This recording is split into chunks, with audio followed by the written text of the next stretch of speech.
नमस्कार, मैं हूं नवजोत रंधावा। शाम के 7 बज चुके हैं और 7 बजे की 7 गुड न्यूज के साथ हम हाजिर हैं। तो आपको बताएंगे 7 बजे की 7 बड़ी गुड न्यूज। सबसे पहले प्रधानमंत्री नरेंद्र मोदी मालदीव के दौरे पर पहुंच चुके हैं, जहां पर उनका जोरदार स्वागत हुआ। हमारी आज की पहली गुड न्यूज यही है। भारत मालदीव दोस्ती का नया अध्याय। प्रधानमंत्री मोदी 2 दिन के दौरे पर आज मालदीव की राजधानी माले पहुंचे। यहां उनका भव्य स्वागत किया गया। प्रधानमंत्री मोदी का एयरपोर्ट पर स्वागत करने के लिए मालदीव के राष्ट्रपति मोहम्मद मोइजू खुद पहुंचे। वहां दोनों नेताओं ने एक दूसरे को गले लगाया। इस दौरान एयरपोर्ट पर प्रधानमंत्री मोदी के स्वागत के लिए मोहम्मद मोइजू की पूरी कैबिनेट मौजूद रही, जिनमें मालदीव के विदेश मंत्री से लेकर रक्षा मंत्री, वित्त मंत्री और होमलैंड सिक्योरिटी मंत्री शामिल थे।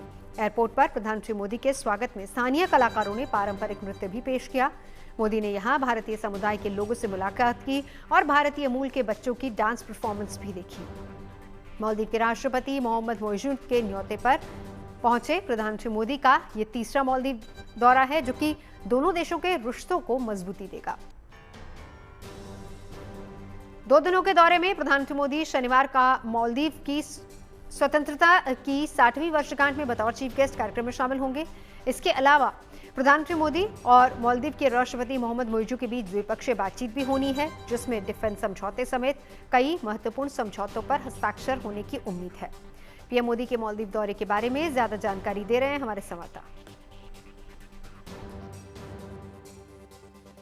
भारत और मालदीव इस साल अपने राजनयिक संबंधों की 60वीं सालगिरह मना रहे हैं और दोनों देशों के संबंधों की 60वीं सालगिरह के मौके पर प्रधानमंत्री नरेंद्र मोदी का मालदीव का ये दौरा दोनों देशों के रिश्तों के अंदर एक नया मील का पत्थर साबित होगा। प्रधानमंत्री नरेंद्र मोदी मालदीव के 60वें स्वतंत्रता दिवस के मौके पर एक विशेष अतिथि के तौर पर मालदीव बुलाए गए हैं और उनकी इस यात्रा के दौरान प्रधानमंत्री मोदी और मालदीव के राष्ट्रपति मोहम्मद मोइजू के बीच में न केवल व्यापक विस्तार के साथ तमाम मुद्दों के ऊपर चर्चा हुई, बल्कि बहुत सारे अहम फैसले भी लिए गए। अगर इन फैसलों का जिक्र किया जाए तो मालदीव के सामने भारत ने यह बता दिया है कि मालदीव के साथ किस तरीके से पूरी मजबूती के साथ भारत न केवल खड़ा हुआ है, बल्कि वो तमाम चीजों को दरकिनार करके मालदीव और मालदीव के लोगों की मदद के लिए हमेशा तत्पर नजर आता है। मालदीव के लोग ये अच्छी तरीके से जानते हैं कि किस तरीके से कोविड के समय में भारत ने मालदीव की मदद की थी। इतना ही नहीं, मालदीव के पास जिस भी समय संकट आया उस दौरान मददगार के तौर पर अगर पुख्ता तौर पर अगर कोई एक देश खड़ा रहा तो वो भारत था। हालांकि दोनों देशों के रिश्तों के अंदर मोइजू सरकार के आने के बाद जिस तरीके से तल्खी का दौर देखने को मिला था, उसके बाद आज मालदीव की राजधानी माले के अंदर आती ये तस्वीरें बहुत उत्साहवर्धक थीं और अपने आप में एक यू टर्न देने वाली तस्वीरें थी कि किस तरीके से प्रधानमंत्री मोदी की अगुवाई करने के लिए, उनकी अगवानी करने के लिए माले के एयरपोर्ट के ऊपर प्रधानमंत्री मोदी के लिए राष्ट्रपति मोइजू अपनी सरकार के तमाम वरिष्ठ अधिकारियों और पदाधिकारियों के साथ में, अपने नेताओं के साथ में वहां पर पहुंचे थे।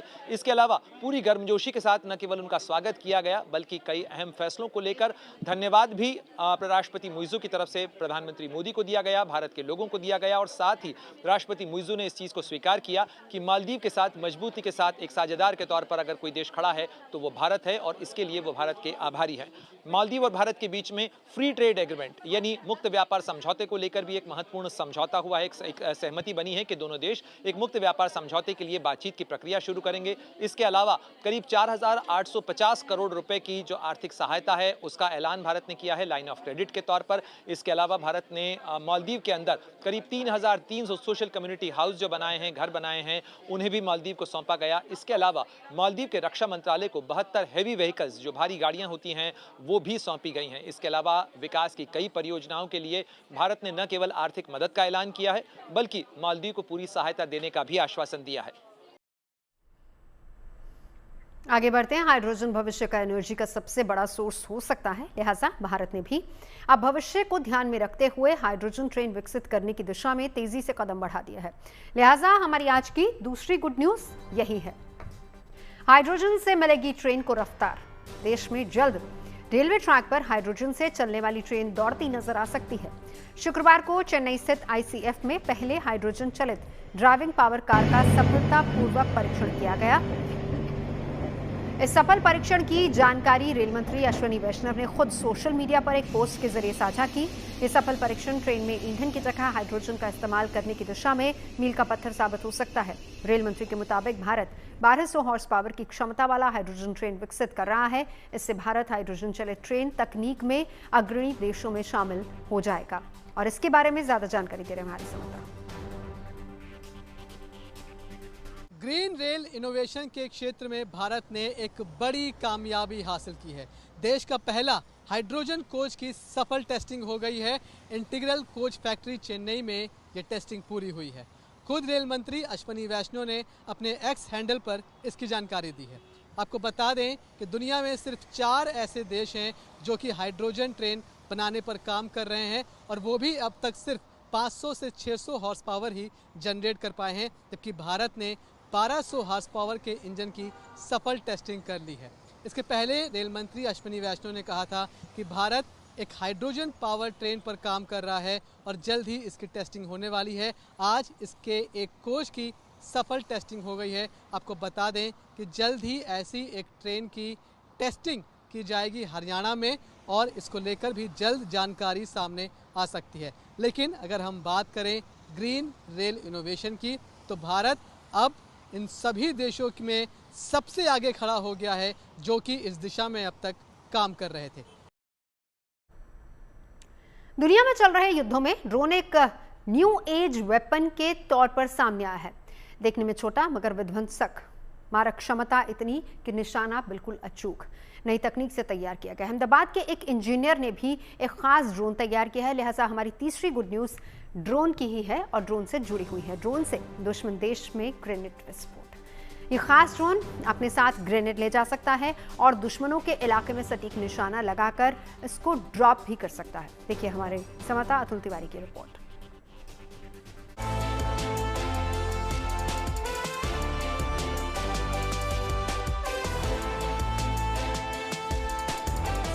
आसमान में उड़ता ये ड्रोन दिखने में तो सामान्य है, लेकिन है बेहद खास। ये खास ड्रोन बेहद विध्वंसक है और ये दुश्मन क्षेत्र में जाकर विस्फोट कराने में सक्षम है।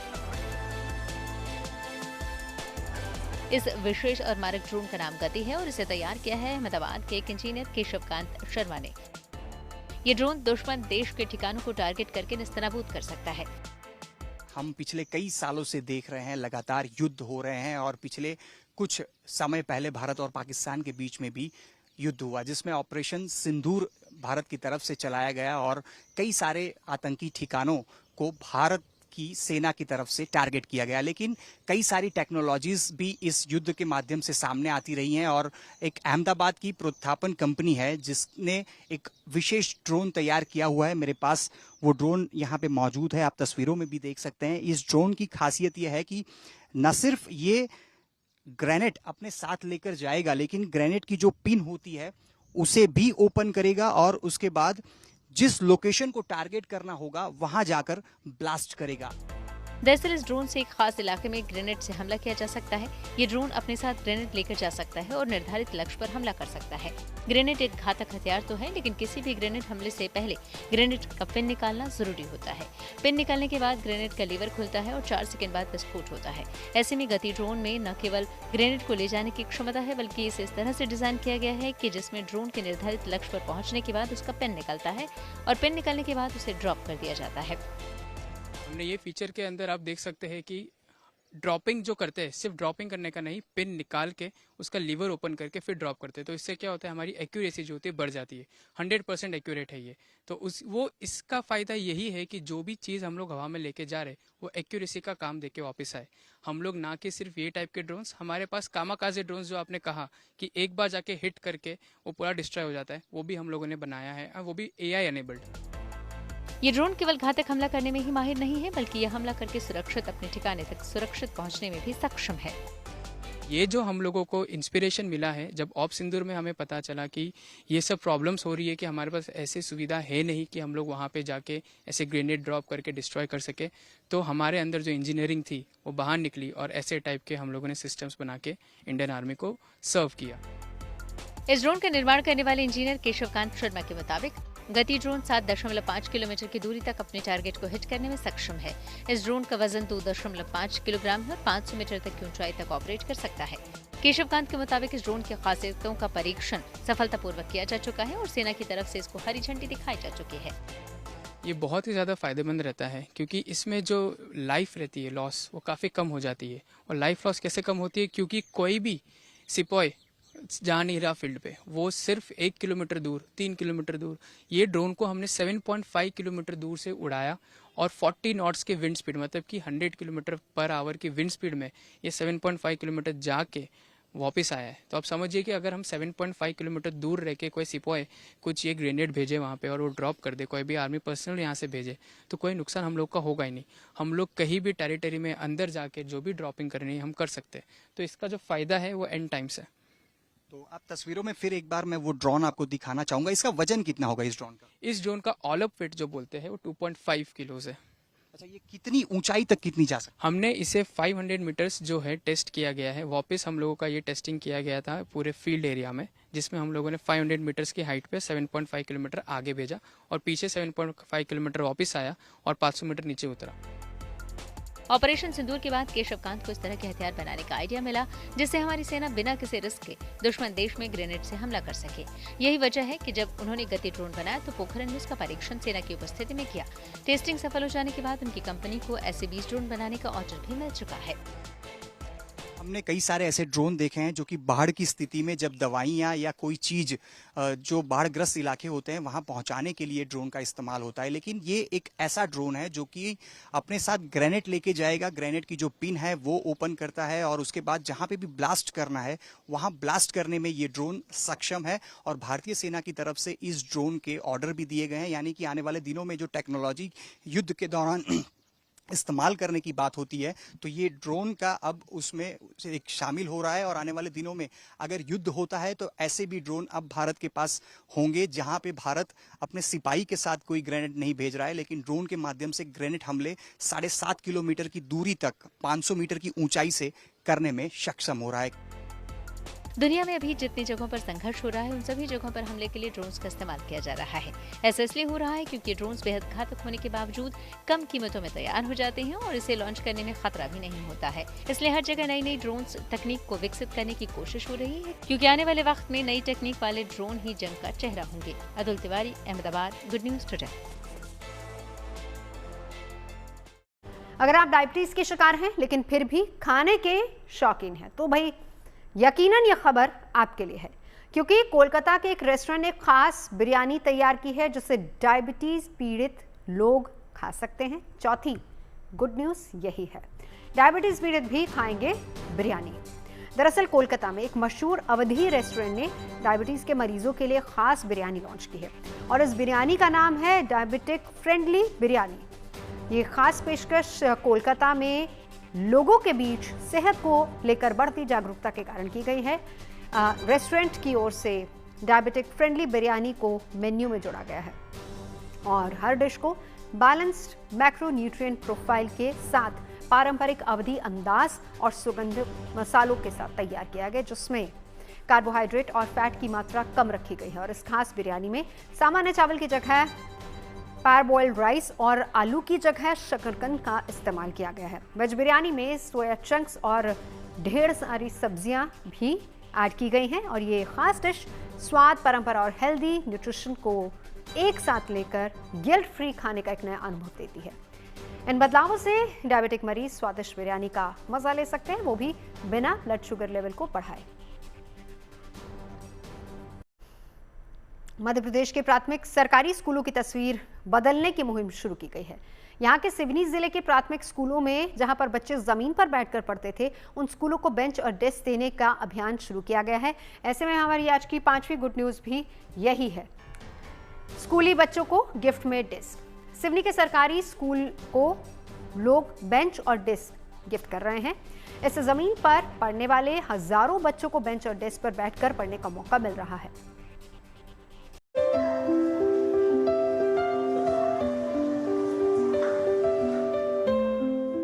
ये दान नहीं है, उपहार है। कोई नहीं मांग रहा है, हम उपहार प्रेम से देते हैं। एक पहल किस तरह बच्चों के चेहरे पर मुस्कान ला सकती है, उसका जीता जागता उदाहरण है मध्य प्रदेश का सिवनी। इस पहल ने सरकारी स्कूल के बच्चों को जमीन से उठाकर बेंच डेस्क पर ला दिया है। सिवनी के सरकारी स्कूलों में पहले बच्चे जमीन पर बैठकर पढ़ने को मजबूर थे, लेकिन यहाँ एक ऐसे अभियान की शुरुआत की गई जिसने अब यहाँ की तस्वीर बदल दी है। गिफ्ट अ डेस्क नाम की पहल ने समाज को जोड़ते हुए एक बड़ा बदलाव किया है। लोग अब सरकारी स्कूलों को बेंच और डेस्क गिफ्ट कर रहे हैं। दरअसल इस अभियान से समाज के लोगों को जोड़ा गया, जिसके बाद देखते ही देखते सरकारी प्राथमिक विद्यालयों में बेंच डेस्क पहुंचने लगे, जिसने इन स्कूलों में पढ़ने वाले बच्चों को खुशी से भर दिया। नीचे बैठ के लिखने में आसानी नहीं होती थी, अब ऊपर बैठ के लिखने में आसानी होती है। राइटिंग में कोई फर्क आया है? लिखावट में आपकी अच्छी हुई है कि खराब हुई है? अच्छी हुई है। अच्छी हुई है। मजा आता है? हाँ। सिवनी जिले के सरकारी प्राथमिक स्कूलों को लेकर शुरू किए गए इस अभियान का नाम है गिफ्ट ए डेस्क। इस अभियान के तहत बच्चों के बैठने और पढ़ाई करने के लिए स्कूलों में लोगों से बेंच डेस्क बतौर उपहार मिल रहे हैं। अब तक 1.25 करोड़ रुपए की कीमत से ज्यादा के बेंच डेस्क स्कूलों को मिल चुके हैं। इस अभियान को शुरू करने से पहले कलेक्टर ने जिले के फर्नीचर बनाने वालों से बात की। उन्हें डेस्क और बेंच की गुणवत्ता के मानदंड बताते हुए एक डेस्क और बेंच यूनिट की कीमत 2200 रुपए तय की गई। आम लोग इस अभियान से जुड़ सकें, इसके लिए एक लिंक और QR कोड जारी किया गया और साथ ही एक डेडिकेटेड कॉल सेंटर बनाया गया। जैसे ही कोई दानदाता लिंक पर क्लिक करके अपना नाम और नंबर दर्ज करते हुए डेस्क बेंच गिफ्ट करने की इच्छा जाहिर करता है, उसके बाद कॉल सेंटर से उसके पास फोन आता है। कॉल सेंटर से स्कूलों और फर्नीचर मैन्युफैक्चरर की जानकारी दी जाती है और उसके बाद लोग सीधे उससे संपर्क करके ऑर्डर दे देते हैं, जो स्कूलों तक फर्नीचर को पहुंचा देता है। यूट्यूब में देखा है, फेसबुक में देखा है और ये सब जगह देखा है कि बच्चे नीचे बैठ रहे थे, बहुत दिक्कत थी। प्राइवेट स्कूलों में बहुत ज़्यादा सुविधाएं हैं, गवर्नमेंट में आदमी पढ़ना नहीं चाहता, बच्चे नीचे बैठते थे। तो उन्हें देखकर और जो अभियान हमारे कलेक्टर महोदय के द्वारा चलाया गया है, उससे प्रेरित होकर मैंने डेस्क बेंच जो है गिफ्ट दी है इसको। गिफ्ट ए डेस्क अभियान के तहत देश ही नहीं बल्कि विदेशों से भी बेंच डेस्क बतौर गिफ्ट स्कूलों में लोग मुहैया करा रहे हैं और ये मुहिम सोशल मीडिया पर भी वायरल है। खुद प्रसिद्ध कॉमेडियन एहसान कुरैशी लोगों को इस मुहिम से जुड़ने की अपील कर रहे हैं। हंसते गाते बीते आप कर घड़ी हर पल, हंसते गाते बीते आप कर घड़ी हर पल, और दिल से यही दुआ करता है एहसान कुरैशी ओरिजिनल। जी मैं हूँ एहसान कुरैशी, मैं आप सबको अपनी बात बताता हूँ। बचपन में हम स्कूल पढ़ने जाते थे तो दरी और फट्टी बिछाकर बैठ जाते थे। आज भी सिवनी जिले के कई बच्चे दरी और फट्टी बिछाते हैं और वहीं पढ़ने बैठ जाते हैं। लेकिन जिले की कलेक्टर महोदया ने इन बच्चों पर अपनी नजर घुमाई और एक शानदार योजना लेकर आई। इस योजना का नाम है गिफ्ट अ डेस्क, यानी कि हम अब बच्चों को टेबल और कुर्सी पर बिठाएंगे, उन्हें आगे बढ़ाएंगे। ये पहल केवल एक गिफ्ट नहीं है, ये एक सोच है जो कहती है कि हर बच्चा पढ़े, बराबरी से पढ़े। जब हमने एक कार्यक्रम किया हमारे धनौरा विकास खंड में, तो उसको हमने जब सोशल मीडिया पर डाला तो लोगों ने जाना और पहचाना। तो कई सारे लोग जो वहाँ के शिक्षक हैं, टीचर्स हैं, उन्होंने बताया अपने रिलेटिव्स को, तो वो बहुत एनकरेज हो गए। तो लगभग हमारे 7-8 डोनेशंस जो हैं, हमारे गिफ्ट्स जो हैं वो अब्रॉड से आए हैं। एक व्यक्ति हैं जर्मनी में जिन्होंने अपनी बेटी के जन्मदिन पर 10 डेस्क्स गिफ्ट किए अपने सिवनी के प्राथमिक शालाओं में। तो जर्मनी, फिनलैंड, न्यूजीलैंड, कनाडा, यहाँ सब से हमारे पास अभी डोनेशंस आ रहे हैं। अपार्ट फ्रॉम सिवनी कुछ मेरे जानकार थे जिनको मैंने जब इस प्रोग्राम के बारे में बताया, तो इंदौर, रीवा, यहाँ से भी हमारे पास गिफ्ट्स आए हैं। समाज का हर तबका आगे बढ़कर इस अभियान में शामिल हो रहा है।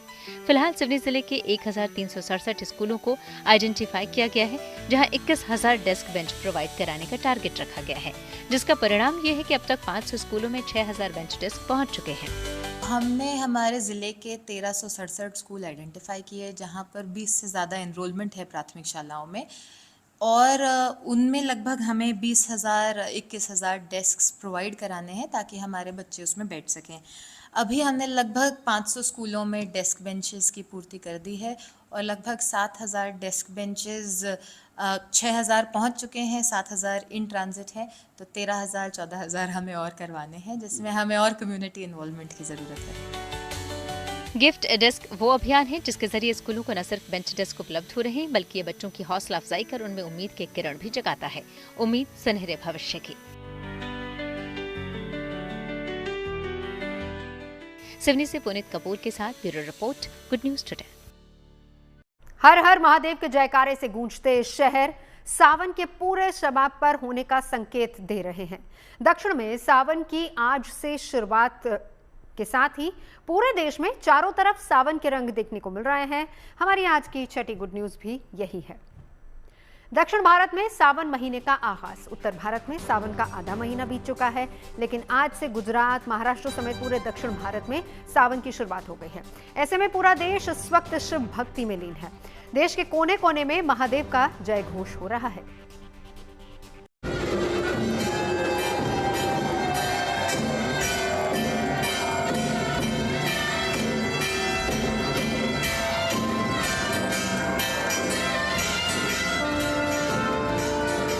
सावन सिर्फ एक महीना नहीं, ये भाव है जो भक्त को देवों के देव महादेव से जोड़ता है।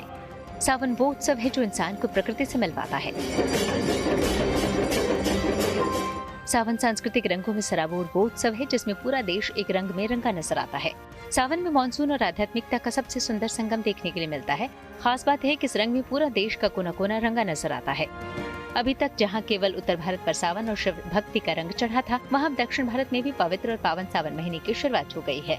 यानी पूरे देश में शिव भक्ति की बयार बह रही है। हर तरफ हर हर महादेव का जय घोष है। कश्मीर से लेकर कन्याकुमारी तक हर शिव भक्त भोले की भक्ति में लीन है। कोई शिवालय में पूजा पाठ कर रहा है तो कोई घर में महादेव की पूजा कर रहा है। गुजरात, महाराष्ट्र समेत दक्षिण भारत में सावन की शुरुआत हो गई है और मंदिरों में भक्तों का सैलाब उमड़ रहा है। दक्षिण भारत के रामेश्वरम, चिदम्बरम, मल्लिकार्जुन शिवधाम सावन में विशेष रूप से सजाए जाते हैं। शिव भक्त दूर दूर से यहाँ रुद्राभिषेक के लिए पहुँचते हैं। सावन की छठा गुजरात के सोमनाथ मंदिर में भी निराली होती है। यहाँ भी भारी संख्या में भक्त पहुँचते हैं, महादेव का जलाभिषेक करते हैं। सावन भगवान शिव का सबसे प्रिय महीना है और जब बात हो शिव के 12 ज्योतिर्लिंगों की तो वहाँ का दृश्य एकदम अलग नजर आता है। महाकाल से लेकर सोमनाथ के दरबार में भक्ति और भव्यता का अद्भुत मेल देखने के लिए मिल रहा है। सावन के पहले दिन सोमनाथ धाम में शिव शंभु का अलौकिक श्रृंगार किया गया। इस पावन मौके पर भगवान सोमनाथ का ओम और पुष्प से विशेष श्रृंगार किया गया। सफेद फूलों से सजा ओम का चिन्ह और चारों ओर बिछे बेलपत्र हर कोना शिव में नजर आए। पहले सोमनाथ का जल, दूध, दही, शहद और गंगा जल से अभिषेक किया और घंटों इंतजार के बाद भक्तों को सोमनाथ के दर्शन हुए। सावन हर साल शिव भक्तों के लिए अलौकिक अनुभूति लेकर आता है। पुष्पों से सजे भोलेनाथ और फिजा में गूंजते मंत्र, ये नजारा सिर्फ एक श्रृंगार नहीं, शिव से मिलन का मधुर मौका है, जहाँ भक्त ईश्वर का मिलन होता है। Bureau report, good news today. शतरंज के खेल में भारत की चाल के आगे पूरी दुनिया ने हार मान ली है। चेस में भारतीय खिलाड़ियों के दबदबे के आगे दुनिया का कोई भी और खिलाड़ी टिक नहीं पाया है। दिव्या देशमुख और कोनेरू हम्पी ने वो कर दिखाया है जो शायद दुनिया के किसी भी देश में किसी खिलाड़ी ने नहीं किया, जिन्होंने वुमेन चेस वर्ल्ड कप के फाइनल में अपनी जगह बना ली है। ऐसे में हमारी आज की 7वीं गुड न्यूज भी यही है और गुड न्यूज है चेस चैंपियनशिप फाइनल में भारतीय बेटियों की टक्कर। दिव्या और कोनेरू फाइड महिला विश्व कप चैंपियनशिप के खिताबी मुकाबले में आमने सामने होंगी। अब इस मुकाबले में चाहे हम्पी जीते या फिर दिव्या, लेकिन जीत भारत की होगी, क्योंकि इन दोनों खिलाड़ियों ने सेमीफाइनल में चीन के खिलाड़ियों को मात देकर वुमेन चेस वर्ल्ड कप 2025 के फाइनल में अपनी जगह बनाई है। वैसे देखा जाए तो पिछले सालों में शतरंज की बिसात पर भारत की हर चाल एकदम फिट बैठती नजर आई है। शतरंज में भारत का कद तेजी से आगे बढ़ा है, चाहे वो गुकेश हो या फिर 4 बार के विश्व विजेता विश्वनाथन आनंद। सभी ने शतरंज की दुनिया में भारत का मान बढ़ाया है और अब वुमेन्स चेस वर्ल्ड कप 2025 के फाइनल में पूरे देश की नजरें यही हैं। लोग बेसब्री से इस मुकाबले का इंतजार कर रहे हैं और इसके बारे में ज्यादा जानकारी दे रहे हैं हमारे संवाददाता नितिन श्रीवास्तव। जॉर्जिया में खेला जा रहा चेस वर्ल्ड कप बहुत ही इंटरेस्टिंग मोड पर पहुंच गया है। क्यों? क्योंकि भारत की 2 खिलाड़ियों ने अपनी जगह इस फाइनल मुकाबले में बना ली है। यानी कि इसका मतलब ये है कि कोई भी हारेगा लेकिन ट्रॉफी तो भारत के पास ही आएगी।